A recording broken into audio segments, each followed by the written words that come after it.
So I know y'all probably been wondering where I've been. I'll explain that in another video. But I'm about to tell you about two things right now. How to get out of a rut and the power of momentum. So, first thing, how to get out of a rut.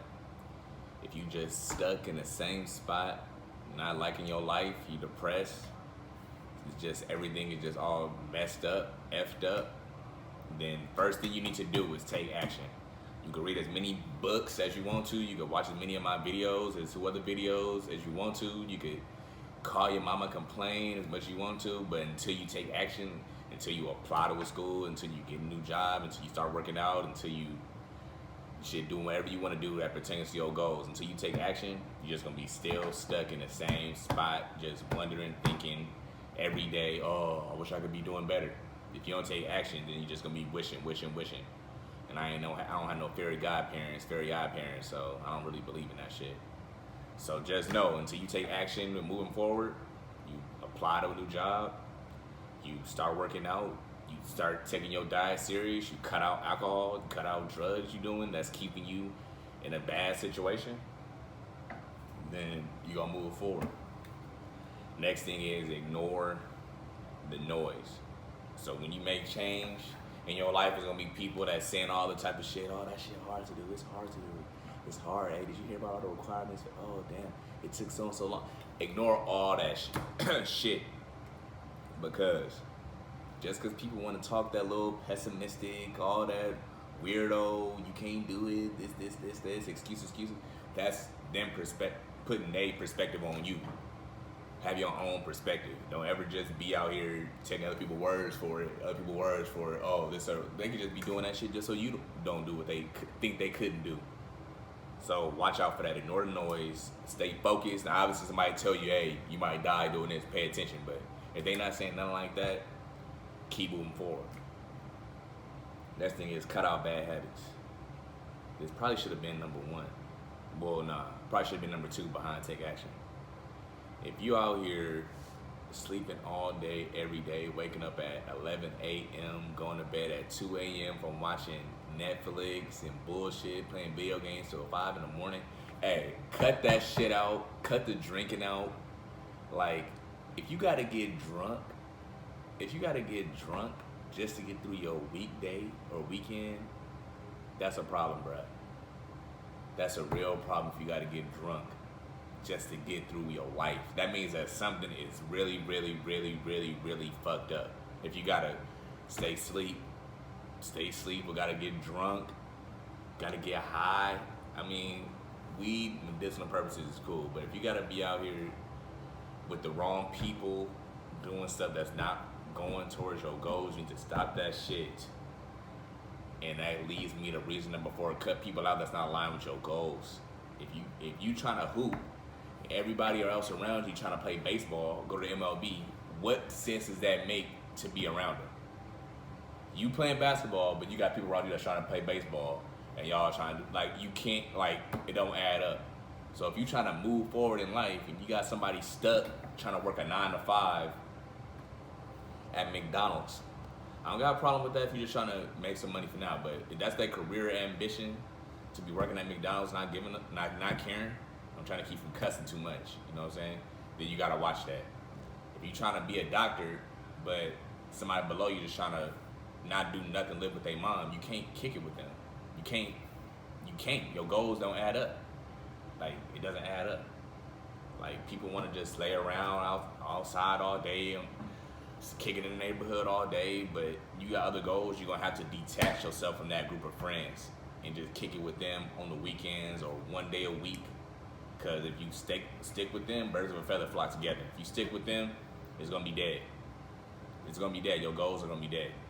You can have the highest ambition. You only as successful as some of your 5 peers. I know y'all probably seen this on hella videos. Hella people said this. Only successful as the 5 people you hang around with the most. So if you hang around 5 people that ain't on shit, guess what? You more than likely ain't gonna be on shit. Or if you do make it, they gonna try to drag you back down to where they at. And that leads me to my 5th reason: focus on yourself. Put yourself first always. Not in a selfish manner where you focusing on you is gonna bring down other people, but focus on yourself always. Always. first. First. Not being selfish. I'm just saying focus on yourself. Don't put nobody but your goals, no matter how guilty they try to make you seem.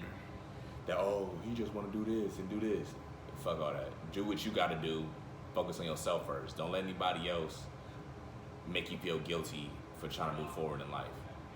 You know what I'm saying? Focus on you. Press pause. So there's good momentum and bad momentum. Good momentum can drive you to be as far as you want to go up to the top. Bad momentum can make you feel like the world is just crumbling down. You got nowhere to go. Your life is over, but hey, life it's going to be good momentum and bad momentum. Hills and valleys, peaks and valleys, however you look at it. It's going to be good and it's going to be bad.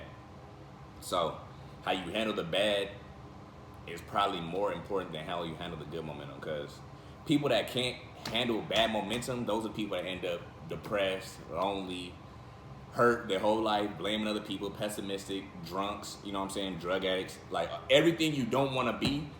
That's usually the result, or every person that you see that isn't on anything, that's usually a result of bad momentum, and they couldn't handle that shit. You know what I'm saying? If you can handle bad momentum and turn it around to make it good, that says a lot about your character. Because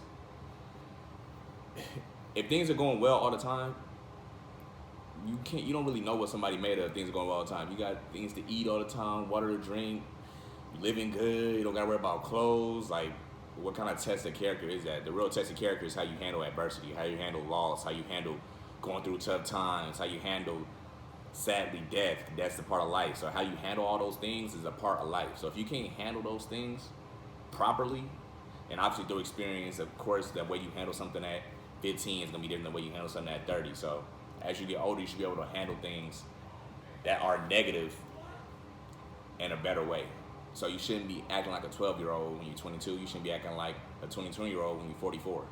So hopefully as you go through life, you have experiences that you learn from to make you handle adversity good or better. So that's how the bad momentum can affect you in a good way. If you know how to learn from it and not be a victim of it, bad momentum can be a good thing. Obviously, you don't want that shit to just accrue to where you just end up in jail and shit, like you going down that road, but you want to just be able to handle things in a proper way, but don't let it wipe you out to where you're just dead in the road. And good momentum is a thing as well. If you want to move forward in life, setting goals, accomplishing them, and keep on doing that, setting new goals, accomplishing new goals, like that's going to make you want to set higher goals and accomplish those, higher goals and accomplish those. Good momentum. You know what I'm saying? If you're a dude and you start off dating real ugly girls, you feel like, hey man, that ain't for me. You just start, all right, let me date this girl I think at 7. All right, cool. All right, let me date this girl I think at 8. Before you know it, hey, now you dating 10s, hey, everybody on you, but that's cause you built up momentum. If you just started off low and just kept getting lower and lower and lower, dating girls, 5 different baby daddies and shit, that's what you're selling for, hey, don't expect to look any higher than that, you know? Do not expect to look any higher than that if you're going down that path. But if you're moving forward with it, you're getting confidence, you're building confidence, hey, you know what? Hey, man, I wanna make a change in my career. You make that decision. Next step, hey, I wanna be a lawyer. All right, you apply to college. All right. Next step, oh, now I gotta pass these tests. All right. Excuse me. You see that momentum building. Pass these tests. Now you're out of law school. Now you take the bar exam or whatever that is. Become a lawyer. All because of momentum. Start out with a thought, then you take action, and then those actions accrue. All of a sudden you're out of law school. You're a lawyer now. Hey, it is what it is. So, good momentum is a thing. But, like I said before, the main thing is you don't want the bad momentum to take over your life and have you just living a life of just sorrow and misery. You do not want that. And when you have good momentum, don't let that get to your head and make you start not setting new goals. You always want to keep setting new goals, striving forward. So yeah, that's what it is. I'm about to make a recap video. I was gone so long. It will not happen again. I'm back on YouTube, and I'm back making these strides. Look out for our podcast coming soon. You know what I'm saying? I'm about to drop the name for that. I'm about to drop my IG, my Twitter, so y'all can link up with me on that. Comment below what comments y'all want. I mean, what video you guys want. Let me know what's up. Holla at me.